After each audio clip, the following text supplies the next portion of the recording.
Tapos, ayan na. Hi! I'm using a Marivix cell phone because nalobat na yung aking phone. Anyway, we're here at the Mr. Ping's Chinese restaurant, you know. I got something, my favorite. This is the, I don't know what they call it in Chinese. Yeah. This is the stir-fried noodles with roasted pork and soup.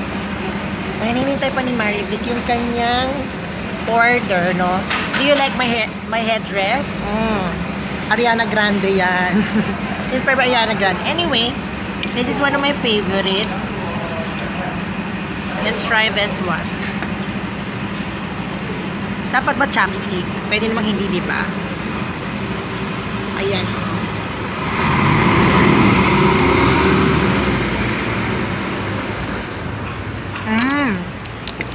The best. You know what? When I'm also in Singapore, I always get this one.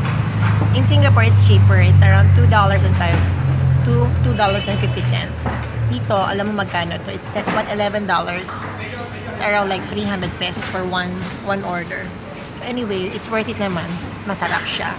So yun, let's eat. Bye. This is Mr. Ping's restaurant here in Westfield, Parramatta, Sydney. See ya.